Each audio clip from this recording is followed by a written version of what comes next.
හානි වලින් වළක්ව ගන්න අපේ ගෙවල් වල තියෙන මේවා දාලා තියන්න පුළුවන් ප්‍රමාණය ඉවත් කරන ෆිලර් බාස්කට් ගොඩක් වෙලාවට හාල් දාන පොඩි බාස්කට් අපි පාවිච්චි කරනවා වෙනත් පරිප්පු සීනි වගේ දේවල් ගබඩා කරගන්න. ඉතින් මෙන්න මේ ලාභදායී විසඳුම් වලට අපි යන අලුත් පරම්පරාවේ ගෘහණියෝ ගොඩ දෙනෙක් උත්සාහ ගන්නවා.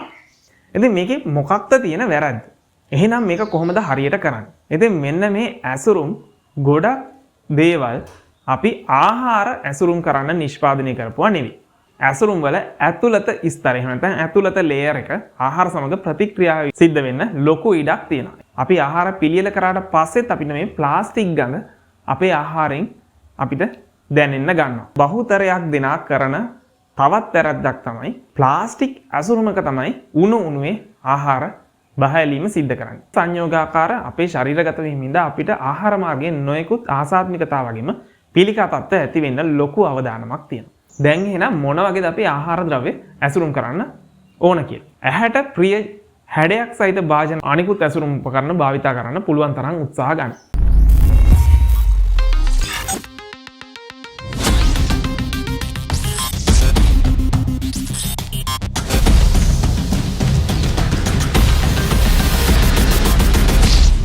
SL කෘෂි YouTube channel එකත් එක්ක එකතු වෙලා ඉන්න අපේ යාළුවෝ හැමෝම ගොඩක් සාදරයෙන් පිළිගන්නවා අද මේ වීඩියෝ එකට. ඉතින් අපි ඔයාලත් එක්ක අදත් කතා කරන්න බලාපොරොත්තු වෙන්නේ කාලීනව වැදගත් වෙන මාතෘකාවක් සම්බන්ධයෙන්. මොකක්ද මේ කතා කරන්න යන්නේ? ඔයාලත් දැකලා ඇති මේ වෙනකොටත් ඔයාලා කරන දෙයක් තමයි ඔයාලගේ ගෙදර ආහාර ඇසුරුම් කරන එක. ඒ කියන්නේ ඔයාලා කඩෙන් ගේන එළවලු වෙන්න පුළුවන්. එහෙම නැත්නම් වියලි ආහාර ද්‍රව්‍ය වෙන්න පුළුවන්. ඒ කියන්නේ හාල්, අල, පරිප්පු, ලුණු, සීනි, ඒ වගේ දේවල් වෙන්න පුළුවන්. එහෙමත් නැත්නම් ඔයාලා කඩෙන් ගෙන අර්ධ පිළියෙල කරපු ආහාර වෙන්න පුළුවන්. ඒ කියන්නේ සොසේජස්, මීට් බෝල්ස්, ඒ වගේ දේවල්. ඒ වගේම සම්පූර්ණයෙන් පිළියෙල කරපු ආහාර වර්ග වෙන්න පුළුවන්. ඒ කියන්නේ කේක් වර්ග, අයිස්ක්‍රීම් වර්ග, බිස්කට් වර්ග මෙන්න මේ වගේ දේවල්. ඉතින් මෙන්න මේ විදිහට නොයෙකුත් ආකාරයේ ආහාර වර්ග අපි මේ වෙනකොට ආහාරයට ගැනීම සිද්ධ කරනවා. ඉතින් අපි වෙළඳ පොලෙන් මෙන්න මේ ආහාර ද්‍රව්‍ය ගෙදරට අරගෙන එන්නේ සැලකිය යුතු මුදලක් වියදම් කරලා. මෙන්න මේ කාරණාව හින්දාම අපි ගොඩක් දෙනෙක් සැලකිලිමත් වෙනවා. අපි මේ මිලදී අරගෙන ගෙදරට ගේන ආහාර ද්‍රව්‍ය ටික පරිස්සම් කරගන්න. ඉතින් මේක පරිස්සම් කරගන්න වෙන්නේ කාගෙන්ද? අපේ ගෙවල් වල බහුතරයක් මුළුතැන්ගේ එහෙම නැත්නම් කුස්සියේ ගොඩක් වෙලාවට අපිට දකින්න පුළුවන් සතු තමයි කැරපොත්තෝ, හූනෝ වගේ සතු. ඊට අමතරව මේ ආහාර ද්‍රව්‍ය ගුල්ලන්ගෙන් හානි වීමක් අපි ගොඩක් වෙලාවට දකිනවා. ඉතින් මෙන්න මේ හානි වලින් වළක්ව ගන්න අපි ගොඩක් දෙනෙක් අනුගමනය කරන ක්‍රියාමාර්ගයක් තමයි අපේ ගෙවල් වල තියෙන මේවා දාලා තියන්න පුළුවන් ප්‍රමාණය ඇසුරුම් වල මේවා දාලා හොඳින් කට තද වෙන විදිහට වහලා තියාගන්න එක. ඒ කියන්නේ අපි ගොඩක් දෙනෙක් පාවිච්චි කරනවා ගෙදර තින්ත ආලේප කරන්න. එහෙම නැත්නම් පේන්ට් කරන්න ගෙනලා ඉවත් කරන ෆිලර් බාස්කට් ගොඩක් වෙලාවට හාල් දාන. ඒ වගේම තමයි අනෙක් සාමාන්‍ය ලීටර් 4 වගේ පොඩි බාස්කට් අපි පාවිච්චි කරනවා වෙනත් පරිප්පු සීනි වගේ දේවල් ගබඩා කරගන්න. ඉතින් මේක ඇත්තටම අපිට ලාභදායී තමයි. ඉතින් මෙන්න මේ ලාභදායී විසඳුම් වලට අපි යනවා. ඒ වගේම තමයි අපි ගොඩක් දෙනෙක් අයිස්ක්‍රීම් කප් භාවිතා කරලා නොයෙක් ආහාර වර්ග අසුර ගන්නවා. ඊටත් අමතරව අපි අලුත් පරම්පරාවේ ගෘහණියෝ ගොඩ දෙනෙක් උත්සාහ ගන්නවා ලස්සනට ඉන්න මුළුතැන්ගේ ලස්සනට තියාගන්න. ඉතින් වෙළඳ පොලේ මේ වෙනකොට සැලකිය යුතු මට්ටමේ ප්ලාස්ටික් උපකරණ ඇසුරුම් ද්‍රව්‍ය වෙළඳ පොලේ වලට බහුලව බලා ගන්න හැකියාව තියෙනවා. ඉතින් මේවා එක එක මිල ගණන් යටතේ වලට දකින්න පුළුවන්. ඉතින් අපි හැමෝම කැමති අඩු මිලට භාණ්ඩයක් ලබා ගන්න. ඉතින් අපි මිල අඩුවට අපිට හැඩයට තියෙන ලස්සන නොයෙකුත් ආකාරයේ ඇසුරුම් වර්ග මිලදීගෙන අපි ඒවයි නොයෙකුත් ආහාර පාන. ඒ කියන්නේ තුන පහ මිරිස්, මිරිස් කුඩු, ගම් මිරිස්, කහ වගේ දේවල්, ඒ වගේම ලුණු, ඔන්න ඔය වගේ නොයෙකුත් ಜಾති අපි මේ විදිහට මුළුතැන්ගේ ආහාර විදිහට ගබඩා කරලා තියාගන්න එක සිද්ධ කරනවා. ඉතින් මේකේ මොකක්ද තියෙන වැරද්ද? මේකේ වැරද්දක් තියෙනවා. එහෙනම් මේක කොහොමද හරියට කරන්නේ? ඇයි මේක මේ විදිහට නොකල යුත්තේ? ඔන්න ඔය වගේ කරුණු කාරණා රාශියක් ඔයාලට මේ වෙනකොට ගැටලු විදිහට මතුවෙලා ඇති. මෙන්න මේ දේවල් ගැන තමයි අද අපි ඔයාලත් එක්ක කතා කරන්න බලාපොරොත්තු වෙන්නේ. එහෙනම් ආරාධනා කරනවා තාමත් channel එක subscribe කරලා නැතුව නම් ඔයාලා නරඹන්නේ පල්ලේ තියෙන subscribe button එක click කරලා bell icon එක click කරලා channel එකත් එක්ක එකතු වෙලා ඉන්න. මේ දේවල් ගැන අද වීඩියෝ එකෙන් අපි ඔයාලත් එක්ක කතා කරන්න බලාපොරොත්තු වෙනවා. ඉතින් අපි මේ දක්වා මේ ආහාර වර්ග ඇසුරුම් කරපු විදිහ එහෙම නැත්නම් ගෙදර ගෙනලා තියාගත්ත විදිහේ වැරද්දක් තියෙනවා. ඔව් වැරද්දක් තියෙනවා. මෙන්න මේ ඔයාලා ගොඩක් වෙලාවට ගෙදරට ගෙනල්ලා ඇසුරුම් කරලා තියාගන්න ආහාර වර්ග. ගොඩක්ම දේවල් අපි වියලි විදිහට තමයි පරිරක්ෂණය කරලා තියෙන්නේ. එහෙම නැත්නම් සංරක්ෂණය කරගෙන තියෙන්නේ. ඒ කියන්නේ කල් තබා ගැනීම එක උපක්‍රමයක් විදිහට අපි ආහාර ද්‍රව්‍ය වියලීම භාවිතා කරලා කල් තබා ගැනීම සිද්ධ කරනවා. ඒ කියන්නේ ජල වාෂ්ප ප්‍රමාණය අඩු කරනවා. ඉතින් මෙන්න මේ විදිහට ජල වාෂ්ප ප්‍රමාණය අඩු කරලා තියාගන්න ආහාර දැන් ඔයාලා මතක් කරලා බලන්න. ඔයාලා ගෙදරට ගෙන හාල්, ඒ වගේම පරිප්පු, වෙනත් ධාන්‍ය වර්ග මෙන්න මේ විදිහට මේ තෙතමනේ ඉවත් කරලා තමයි කල් තබා ගැනීම සිද්ධ කරන්නේ. ඒ වගේම තමයි කරවල, හාල් මැස්ස වගේ දේවලුත් මේ ගොඩට අයිති වෙනවා. ඉතින් මෙන්න මේ විදිහට කල් තියාගන්න ගේන ආහාර ද්‍රව්‍ය ඔයාලා හොඳටම දන්නවා තෙත් සහිත පරිසරයක තිබුත්. ඒ කියන්නේ තෙත් බැස්සොත් එහෙම නැත්නම් තෙතමනය වැඩි වුණොත් මෙන්න මේ දේවල් ඉක්මනින් පුස් කෑම එහෙම නැත්නම් දිලීර වර්ධනය වීම සිද්ධ වෙනවා. ඉතින් මෙන්න මේ හින්දා ගොඩක් ආහාර ද්‍රව්‍ය අපේ ගෙදර අපත යනවා. ඔයාලා දැකලා ඇති. මෙන්න මේ ආහාර ද්‍රව්‍ය අපි ඇසුරුම් කරන ඇසුරුම හරහා වාතය, ජල වාෂ්ප වගේ දේවල් සංසරණය වෙන්න ගත්තොත් අන්න අර ඇතුලේ තියෙන ආහාර ද්‍රව්‍ය තෙතමනය උරා ගැනීම මගින් පුස් එහෙම නැත්නම් දිලීර වර්ධනය වෙන්න ලොකු ඉඩක් තියෙනවා. ඉතින් ඒ හින්දා අපි මේ වගේ ආහාර ද්‍රව්‍ය අසුරද්දී මෙන්න මේ කාරණේ ගැන සැලකිලිමත් වෙන්න වෙනවා. ඒ වගේම තමයි ඔයාලා මේ වෙනකොටත් ගොඩක් දෙනෙක් භාවිතා කරන ඇසුරුම් වර්ග තමයි මම කලින් සඳහන් කරා වගේ ෆිලර් බාස්කට් එහෙම නැත්නම් නොයෙකුත් ප්ලාස්ටික් උපකරණ. එහෙම නැත්නම් ඇසුරුම්. ඉතින් මෙන්න මේ ඇසුරුම් ගොඩක් දේවල් අපි ආහාර ඇසුරුම් කරන්න නිෂ්පාදනය කරපුවා නෙවෙයි. ඉතින් මෙන්න මේ ආහාර ඇසුරුම් කරන්න නිෂ්පාදනය නොකරපු ඇසුරුම් වර්ග අරගෙන අපි ඒ වගේ ඇසුරුම් තුල ආහාර ද්‍රව්‍ය අඩංගු කරාට පස්සේ මෙන්න මේ ඇසුරුම් වල ඇතුළත ස්තරය එහෙම නැත්නම් ඇතුළත ලේයර් එක ආහාර සමග ප්‍රතික්‍රියාව සිද්ධ වෙන්න ලොකු ඉඩක් තියෙනවා. එහෙම නැත්නම් මේ ඇතුළත ස්තරය කාදනය වෙලා ආහාර සමග මුසු වීම එහෙම නැත්නම් කලවම් වීම සිද්ධ වෙනවා. ඉතින් මෙන්න මේ දේ හින්දා ඔයාලා අත්දැකලා ඇති මතක් කරලා බලන්න මේ ප්ලාස්ටික් භාජන සමහරක් ඒවායේ අපි ආහාර ද්‍රව්‍ය දැම්මම අපි ආහාර පිළියෙල කරාට පස්සෙත් අපිට මේ ප්ලාස්ටික් ගඳ අපේ ආහාරයෙන් අපිට දැනෙන්න ගන්නවා. ඉතින් මෙන්න මේ දේ සිද්ධ වෙන්නේ අපි ආහාර ගබඩා කරන්න සකස් නොකළ ඇසුරුම් තුල ආහාර ගබඩා කිරීමේ ගැටලුව හින්දා. ඉතින් ඒ හින්දා මෙන්න මේකත් අපි අත්දකින්න එක ගැටලුවක් වෙනවා. ඒ වගේම තමයි අපි රැකියාවට යන බහුතරයක් දෙනා කරන තවත් වැරද්දක් තමයි අපිට තියෙන කාල වේලාව සීමිතයි. ඒ වගේම උදේ පාන්දර වැඩ කටයුතු රාශියක් අපිට කරන්න සිද්ධ වෙලා තියෙනවා. ඉතින් මෙන්න මේ දේවල් හින්දා ඉක්මනින්ම උදෑසන ආහාරය පිළියෙල කරලා ළමයින්ට වගේම අපිත් මේ ප්ලාස්ටික් ඇසුරුමක තමයි උණු උණුවේ ආහාර බහැලීම සිද්ධ කරන්නේ. මේ විදිහට ආහාර උණු උණුවේ ප්ලාස්ටික් භාජනයක අපි ඇසුරීම සිද්ධ කරද්දී මෙන්න මේ ප්ලාස්ටික් ඇතුළත ලේයර් එක ගොඩක් වෙලාවට මේ රස්නෙත් එක්ක එහෙම නැත්නම් උණුසුමත් එක්ක කාදනය වෙන්න පටන් ගන්නවා. ඉතින් මෙන්න මේ දේ ඒ තරම් ඇඟට ගුණ නැහැ. මොකද මේ ප්ලාස්ටික් කියන්නේ අපි කෘත්‍රිමව නිපදවන සංයෝගයක්.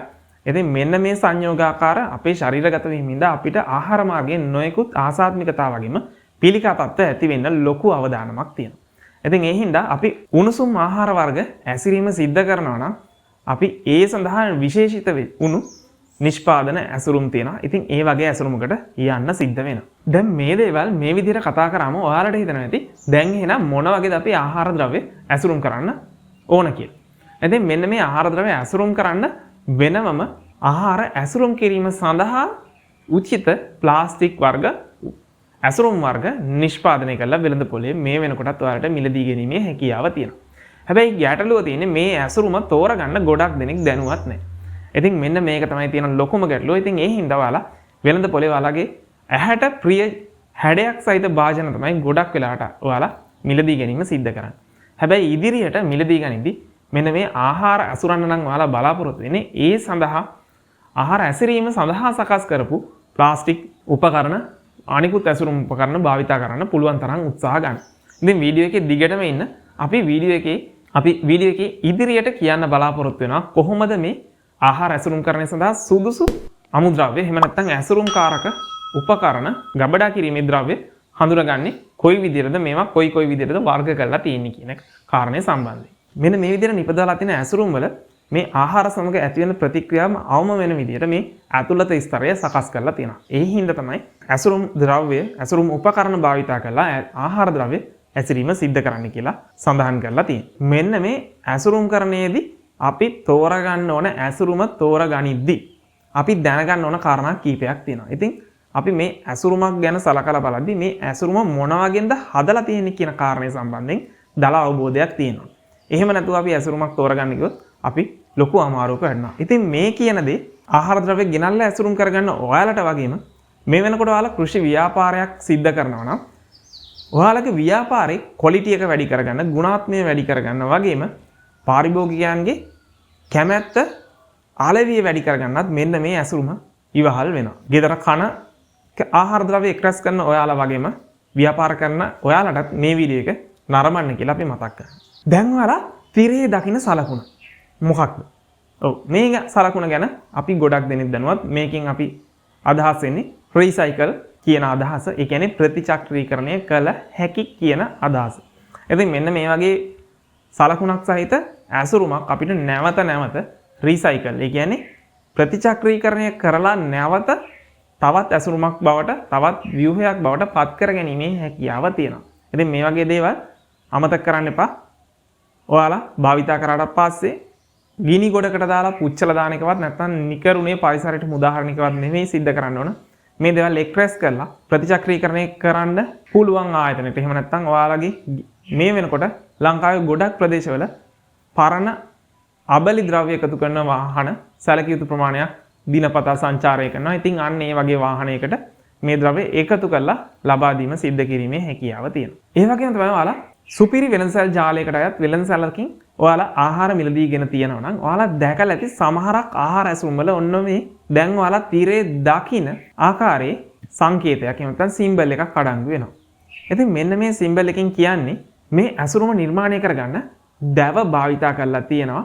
ඉතින් මෙන්න මේ දැව භාවිතයේදී නැවත වන ගහණයට බලපෑමක් නොවන විදිහට තමයි මේ කාර්යය සිද්ධ කරලා තියෙන්නේ කියන එක ඔයාලට අඟවන්න තමයි මෙන්න මේ FSC කියන සංකේතය මේකට යොදලා තියෙන්නේ. ඉතින් මේ වගේ සංකේතයක් දකින ඕනම අවස්ථාවක ඔයාලා ඒ ඇසුරුම නිෂ්පාදනය කරන්න ශාකමය ද්‍රව්‍ය තමයි භාවිතා කිරීම සිද්ධ වෙලා තියෙන්නේ. ඉතින් මෙන්න මේ වගේ අමුද්‍රව්‍ය භාවිතා කරලා නිපදවන ඇසුරුම් අපිට කිසිදු පරිසර බලපෑමකින් තොරව පරිසරයෙන් නිදහස් කිරීමේ හැකියාව තියෙනවා. ඒ කියන්නේ මේ ආහාර ද්‍රව්‍ය ඇසුරුම ඔයාලා ඇතුලේ තියෙන කොටස ආහාරයට අරගත්තට පස්සේ සාමාන්‍ය පරිසරයට මුදා හැරීම මගින් ඒක ස්වභාවික ක්‍රියාවලින් මගින් වියෝජනයට ලක් වෙලා පරිසරයෙන් ඉවත් වීම සිද්ධ වෙනවා. ඉතින් යන්නේ ඒ හින්දා මේ FSC කියන සංකේතය අඩංගු ඇසුරුම් සහිත ආහාර ද්‍රව්‍ය මේ වෙනකොට පරිසර තුලණය පවත්වා ගන්න ලොකු දායකත්වයක් දෙනවා. ඒ වගේම තමයි දැන් ඔයාලා මේ තිරේ දකින්න සංකේතය. ඉතින් මේ සංකේතය නම් ලංකාවේ ගොඩක් ආහාර ඇසුරුම් වල අඩංගු වෙලා තියෙනවා. මෙන්න මේ සංකේතය අපි ටෙඩි මෑන් කියලා හඳුන්වනවා. ඉතින් මේකේ අදහස ඔයාලා දන්නවද?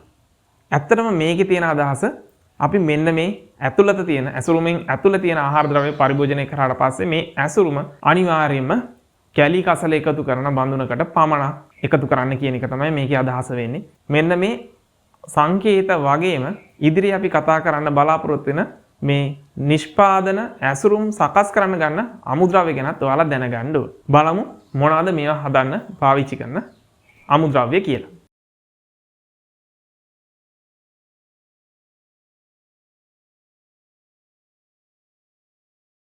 ඔයාලා දැකලා ඇති මෙන්න මේ දැන් ඔයාලා තිරේ දකින අංක 1 විදිහට දකින සංකේතය. මේක පෙට් එහෙම නැත්නම් මේක පෙට් ආකාරයේ සංයෝග භාවිතා කරලා තමයි නිෂ්පාදනය වෙලා තියෙන්නේ. ඒ කියන්නේ පොලිඑතිලීන් ටෙට්‍රාපර් ෆ්තලේට් කියන සංයෝගය තමයි මෙන්න මේ අමුද්‍රව්‍ය විදිහට භාවිතා කරලා මේ නිෂ්පාදනයන් සිද්ධ වෙන්නේ. මොනවද මේ සංයෝගය භාවිතා කරලා නිෂ්පාදනය වෙන ඇසුරුම්කාරක ද්‍රව්‍ය? ඔයාලා දැකලා ඇති ඔයාලා වෙළඳ පොලේ වතුර බෝතලයක් මිලදී ගන්නවා නම් එහෙම නැත්නම් බීම් බෝතලයක් වගේ දේවල් මිලදී ගන්නවා. මෙන්න මේ ගොඩක් දේවල් වල ඔයාලට බලා ගන්න පුළුවන් මෙන්න මේ පෙට් කියන සංකේතය නැත්නම් අංක 1 යොදලා තියෙන මේ ත්‍රිකෝණාකාර සලකුණ. ඉතින් මෙන්න මේ සලකුණ අඩංගු වෙන ඇසුරුමක් කිසිම වෙලාවක නැවත භාවිතයට සුදුසු වෙන්නේ නැහැ. මොකද මේ ඇසුරුම නිෂ්පාදනය කරලා තියෙන්නේ එකවරක් පමණක් භාවිතා කරන්න. ඒ හින්දා තමයි මේ ඇසුරුම ගොඩක් තුනී වෙන්නේ. ඔයාලා කල්පනා කරලා බලන්න ඔයාලා කඩෙන් වතුර බෝතලයක් අරගෙන බීලා තියෙනවා නම් ඒ ඇසුරුම අතින් පොඩි කරත් පහසුවෙන්ම පොඩි කරලා අයින් කරන්න පුළුවන්. අන්න ඒ වගේ ඇසුරුම් ඔයාලත් මේ වෙනකොට අපි දන්නවා ගොඩ දෙනෙක් නැවත නැවත භාවිතා කරනවා. මොකද මේ අපේ රටේ තියෙන ආර්ථික අර්බුදයත් එක්ක. ඉතින් ආර්ථික අර්බුදය තවත් උග්‍ර වෙනවා.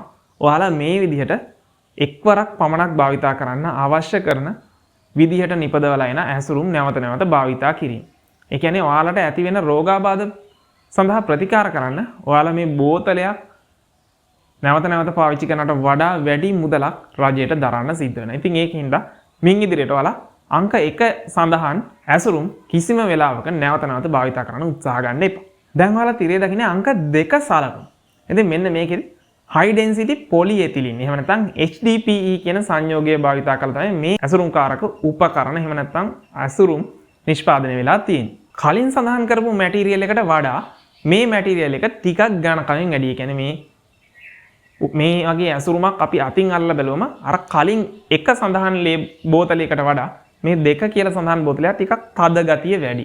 ඒ කියන්නේ මේවත් ගොඩක් වෙලාවට භාවිතා කරන්නේ අපි එකවරක් පමණක් ඇසුරුම් කිරීම සිද්ධ කරන්නේ. මේවා නැවත නැවත භාවිතා කරන්න ගන්නෙ නැහැ. ඉතින් මෙන්න මේ වගේ අංක 2 කියලා සලකුණ යොදලා ඇති ඔයාලට බලා ගන්න පුළුවන්. ඔයාලා පාවිච්චි කරන ෂැම්පු බෝතල් වගේ දේවල්, ඒ වගේම රූපලාවන්‍ය ද්‍රව්‍ය ඇසුරුම් කරන්න භාවිතා කරලා තියෙන ටබ් වගේ දේවල් මෙන්න මේ මැටීරියල් එකෙන් තමයි නිෂ්පාදනය වෙන්නේ.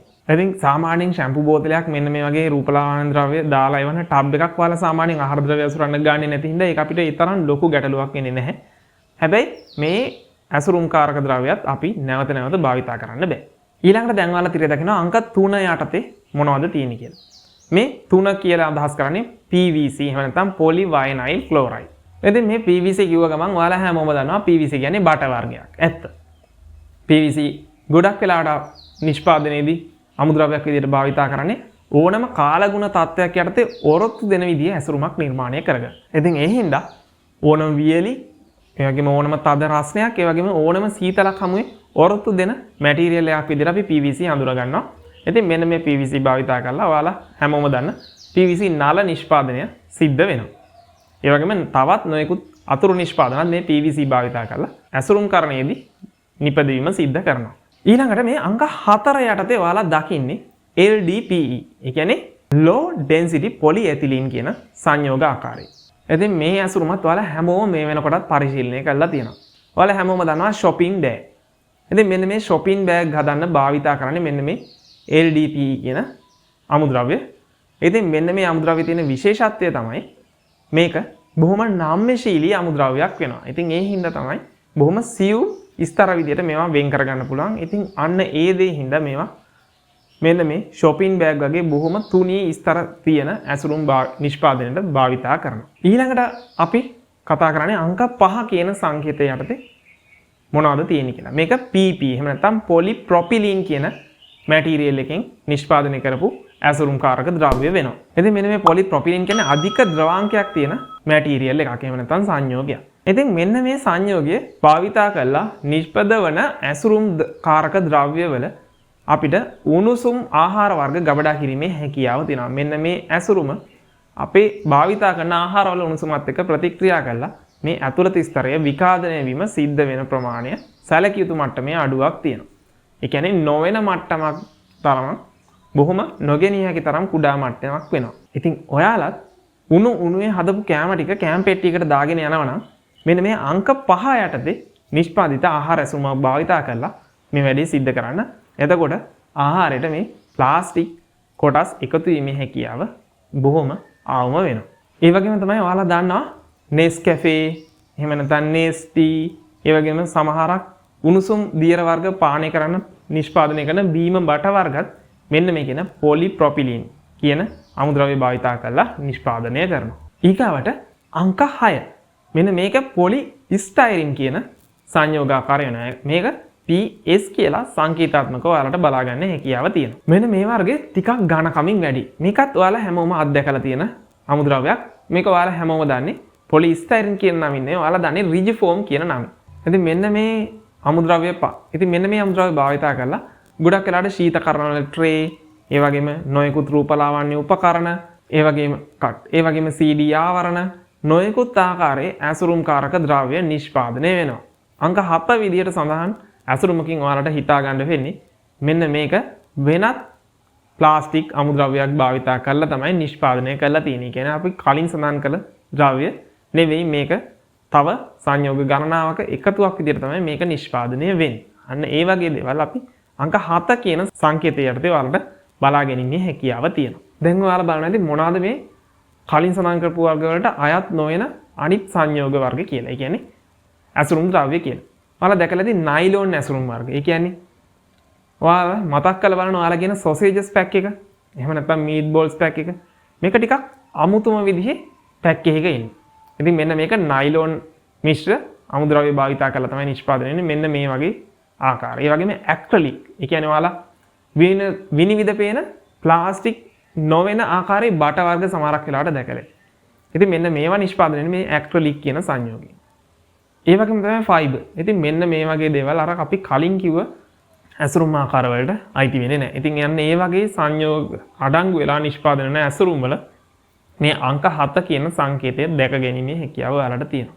ඒ වගේම තමයි අපි මේ ඇසුරුම් කාරක ද්‍රව්‍ය මිලදී ගනිද්දී මෙව තියන්න පුළුවන් ස්ථාන සහ මෙව තවත් සංකේත කීපයක් අඩංගු වෙනවා. ඉතින් ඔයාලා දැන් දකින හිම සලකුණක සංකේතය තියෙන ඇසුරුම් ද්‍රව්‍ය භාවිතා කරලා විතරයි ඔයාලට හැකියාව තියෙන්නේ ශීතකරණයක ආහාර ද්‍රව්‍ය ඇසිරීම සිද්ධ කරන්න.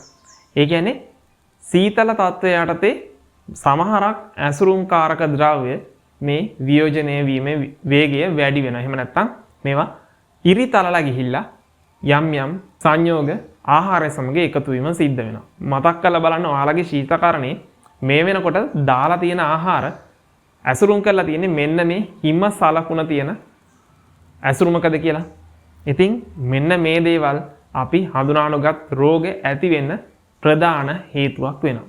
දැන් ඔයාලා දකින සලකුණෙන් අදහස් වෙන්නේ මයික්‍රෝවේව් සේෆ් කියන අදහස. ඒ කියන්නේ මයික්‍රෝවේව් උදුන් මේ වෙනකොට ලංකාවේ ගොඩක් නාගරික ප්‍රදේශවල භාවිතා කරනවා.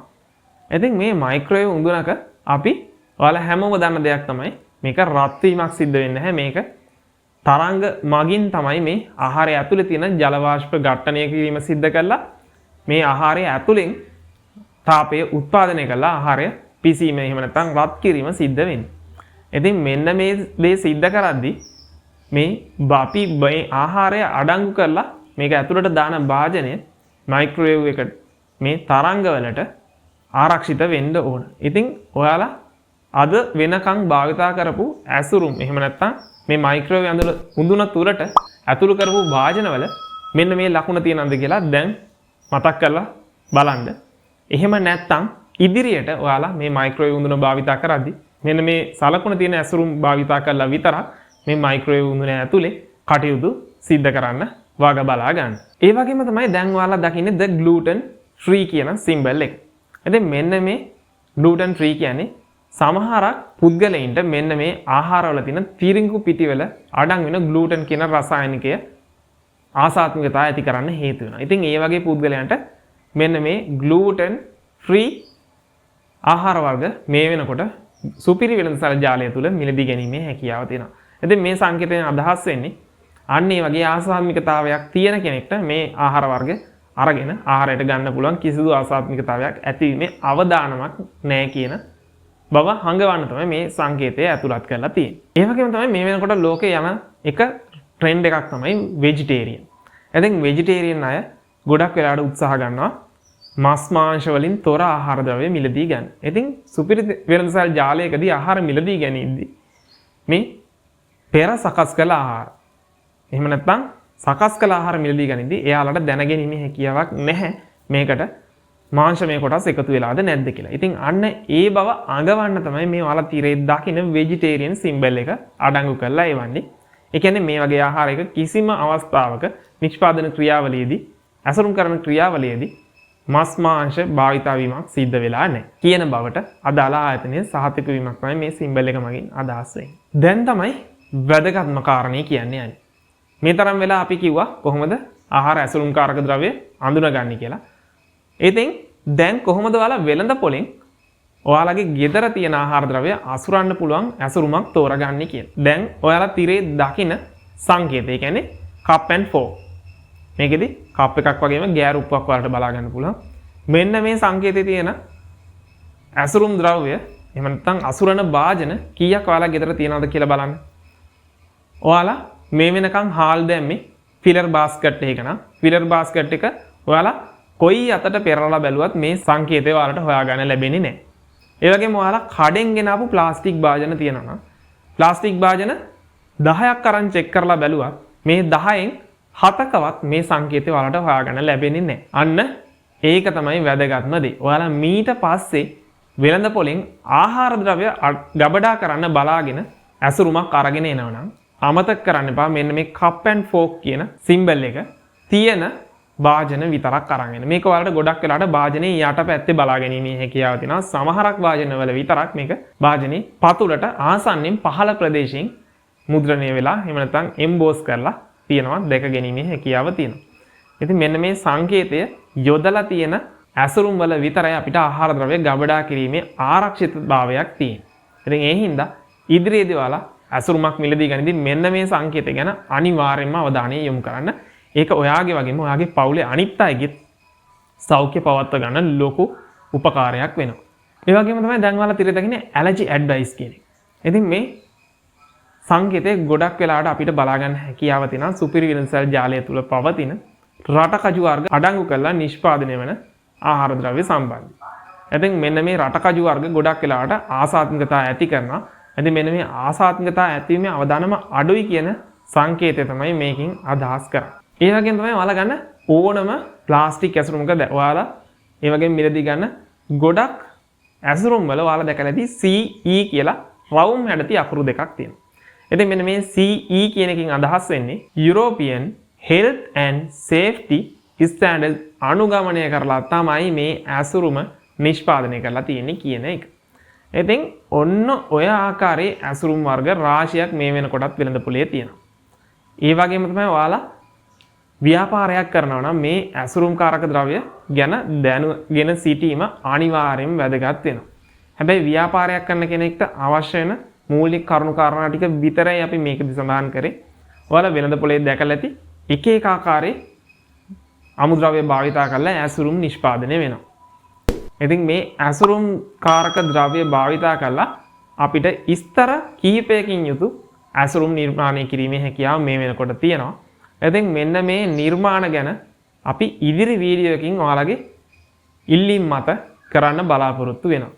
අද අපි කතා කරන්න වැඩි දුරටත් බලාපොරොත්තුනේ අපි ගෙදරදී කොහොමද ආරක්ෂිතව ආහාර ද්‍රව්‍යයක් ගබඩා කරලා තියාගන්නේ කියන කාරණය. ඉතින් අමතක කරන්න එපා. ඔයාලා මින් ඉදිරියට ආහාරයක් ගබඩා කරද්දී ආහාර ගබඩා කරන්න සුදුසු වෙන ඇසුරුමක් විතරක් භාවිතා කරන්න. ඒක ඔයාට ඔයාගේ පවුලේ අයට මුළු රටටම කරන ලොකු උදව්වක් වෙනවා. එහෙනම් තාමත් මේ දේවල් දාන්නේ නැතුව ගෙදර තියෙන කැම ටික ෆිලර් බාස්කට් එකක එහෙම නැත්නම් වෙනත් ප්ලාස්ටික් භාජනයක ඒ වගේම වෙනත් බෑග් එකක දාලා ගෙදර තියාගන්න අය සෑහෙන ප්‍රමාණයක් ලංකාවේ ඉන්නවා. ඉතින් ඒ වගේ අයට මේ ගැන දැනගන්න ඔයාලට පුළුවන්කම තියෙනවා වීඩියෝ එක ෂෙයා කරන්න. අද අපි කතා කරපු දේවල් ඔයාලට වැදගත් වුණා කියලා හිතෙනවා නම් ඔයාලට පුළුවන් වීඩියෝ එක ලයික් කරන්න.